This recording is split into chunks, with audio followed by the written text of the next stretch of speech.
Guys, this tickles.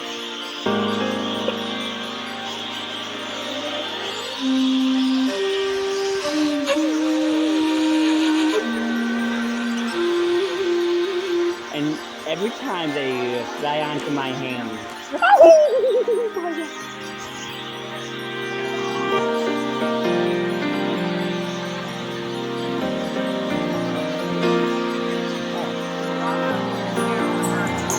Sorry, just scared.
make the sound again.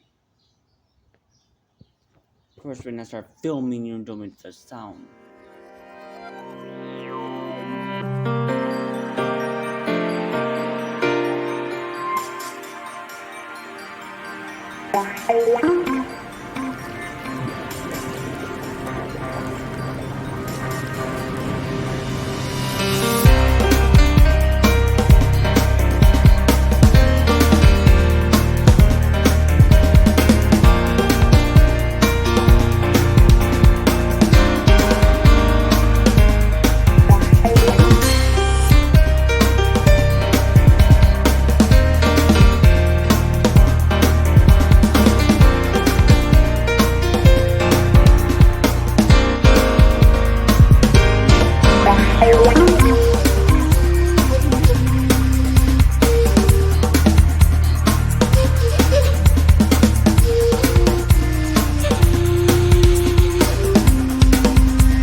Please remain seated at all times. Please remain seated at all times with your hands and feet inside the car. And here we go. Here at the Bronx Zoo, the headquarters of the Wildlife Conservation Society, we're working to save wildlife and wild places around the world. We have scientists, Nico guards working in the field, and zookeepers working right here at home to protect a wide range of life. Now, I'm going to point out the animals as we approach them, but I'm going to need your help. Scientists and zookeepers need good observation skills to learn about animal behavior and to ensure their health. Let me know what you see and please share with the other guests.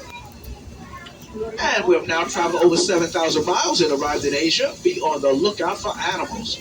Now, Asia is a continent known for its vast deer population and deer diversity. Now, you may see some deer we came in. Folks, right behind the fence, we'll see some more as we come up. If you're able to see them, they are known as the Bactrian deer. We'll see a couple more as we come up, off-white color. Now, they're native to Central Asia and a subspecies of the red deer, even though they do not have that red coat. Now, one of our researchers just discovered some in Afghanistan after not being seen there for nearly 40 years. Now we have them right here at the Bronx Zoo. As a matter of fact, as we come up, you're going to see another one sitting with two of our female Barasinger deer. Now, the Barasinger deer, they get their name from the look of the male deer antlers. Barasinger means 12 kind in Hindi, and that just means that the males have 12 to 14 points on those antlers. Now, again, if you look to the upper right, you're going to see two female Barasinger deer with a female Bactrian deer. Beautiful species. Now, there's two other species that we normally show in this meadow, the black-bucked antelope and the spotted axis deer. Now, the black-bucked antelope, they're classified as sexually dimorphic, only meaning that the males and the females look different from one another, even though they are the same species. Now, the females will have that tan coat white belly with no horns, while the males will have that chocolate coat white belly with those horns. And the spotted axis deer, which are native to India and Sri Lanka. And the Bronx Zoo shown those particular deer here since 1899. When the zoo first opened 124 years ago. And unlike other deer, they will keep their spots for their entire lifetime, while the deer lose their spots. Now, we all know that a species that's extinct no longer exists.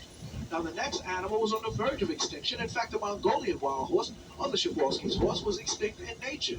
And they can only be found in zoos. But recently, there have been some reintroductions of the Mongolian wild horses in areas of Mongolia and China from our North America and Asian zoos.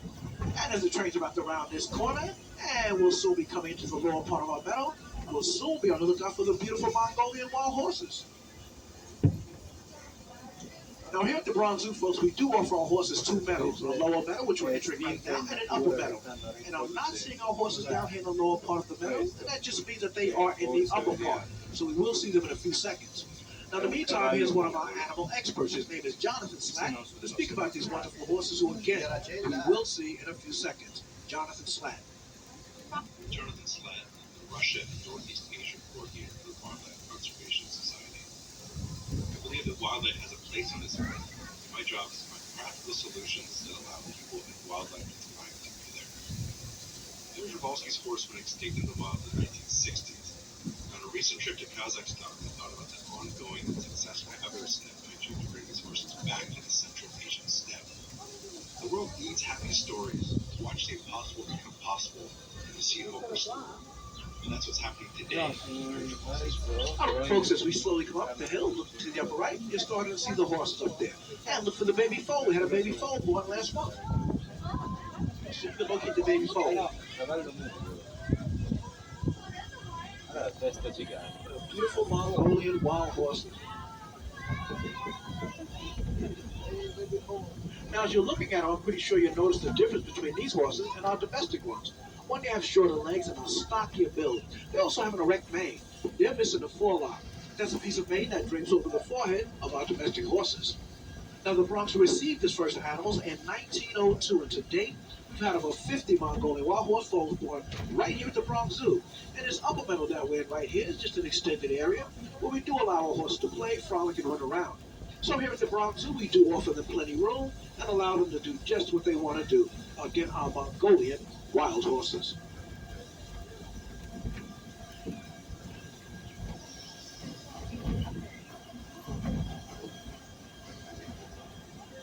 And we'll soon be on the lookout for one vulnerable and endangered species. And believe me when I tell you they are very large. We're speaking about the gaur, the world's largest wild cattle. Now, at this time of the day, they normally go to the far right side by the fence line in the meadow, and we're going to be seeing them soon. Now, males can weigh over 2,000 pounds, which is a small car. They stand 6 feet tall and are 10 feet long. And with their large size and impressive horns, a male gaul can fight off just about anything, and that includes a tiger. But what threatens these huge animals is the loss of their Asian habitats and diseases that they do catch from other domestic cattle. And again, as we pull further into the meadow, look to the right, we're starting to see the gaul, the world's largest wild cattle. Now, recently, we've added 2 females and a male from San Diego. They arrived by special truck. As we're trying to increase our herd, and we have been successful, we now have new calves. Now, you got to stay seated in the back. You got to stay seated. You got to sit. Thank you. Now, only 4 zoos in America carry this species, and of course, the Bronx Zoo is one of them. Now, before we fully pass them by, try to get a good look at those horns. Now, if those horns are curving in, those are our females. If they're slightly pointing up, those are our males. Again, they are the gaul of the world's largest wild cattle. And not too many other animals bother them. They're as powerful as big. And the head of this particular herd is a female known as the matriarch. And as we're about to test our scientific and observation skills, you might be hearing a noise coming from the concrete jungle rather than the Asian one. You know, it's easy to forget that the Bronx Zoo sits in the heart of an urban environment. And the noise that we're hearing behind us now is the traffic from the Bronx River Parkway. And this very large fence that we're approaching right here is used to reduce the noise of that city traffic because we do want to keep our animals calm. Now again, I'm going to ask everyone to please remain seated as we're about to round this corner because we are now on the lookout for a tiger. Now, tigers try to provide excellent camouflage, so they're very often difficult to spot. They're so secretive that even our professional researchers have a hard time finding them.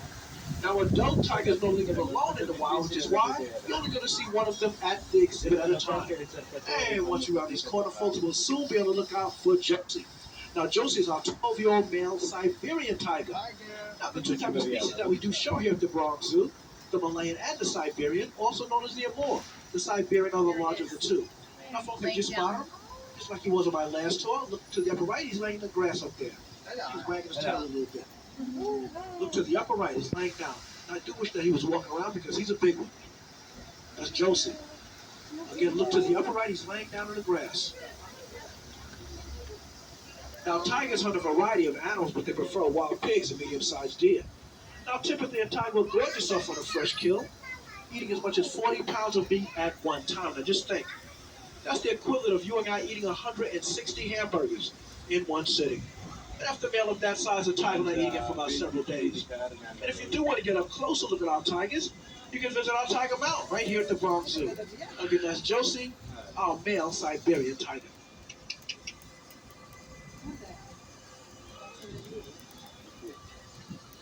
Now, as the train's about to come down this small hill, we'll soon be in the back of the gaul exhibit.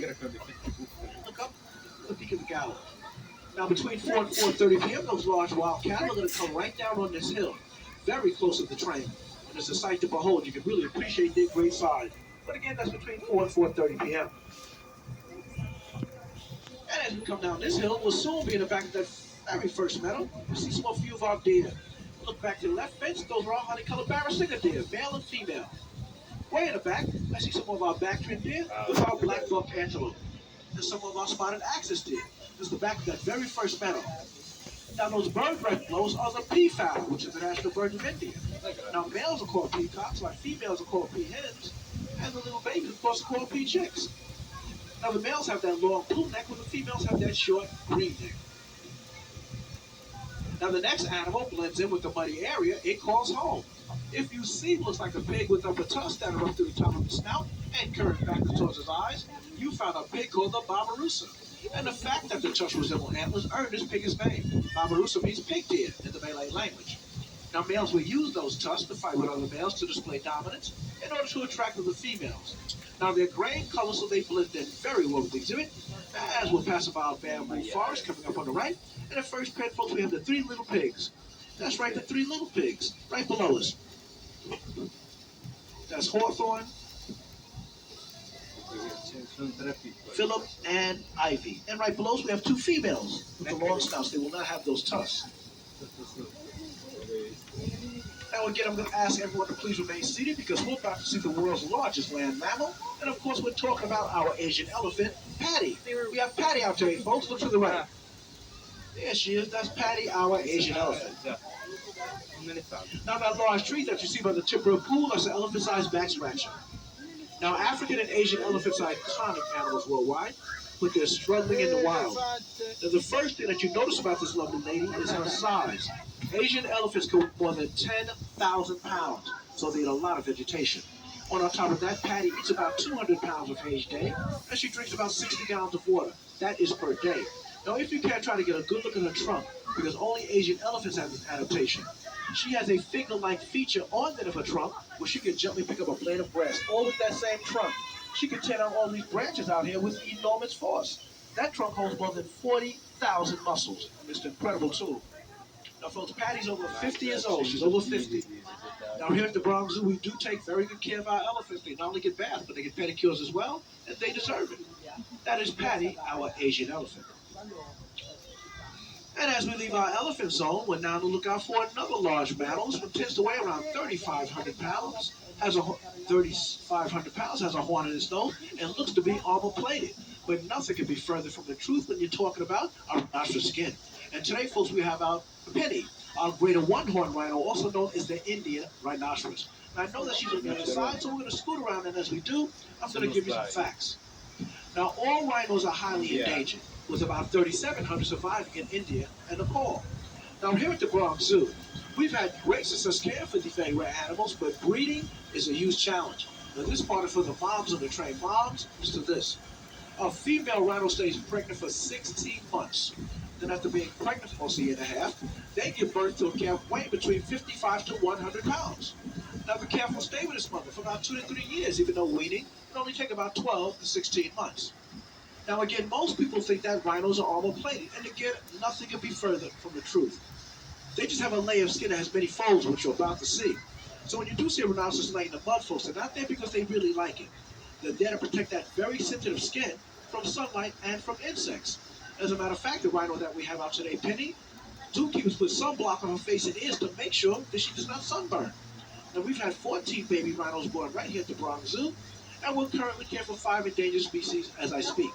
As we slowly come around, look down to the bottom right, there goes Penny,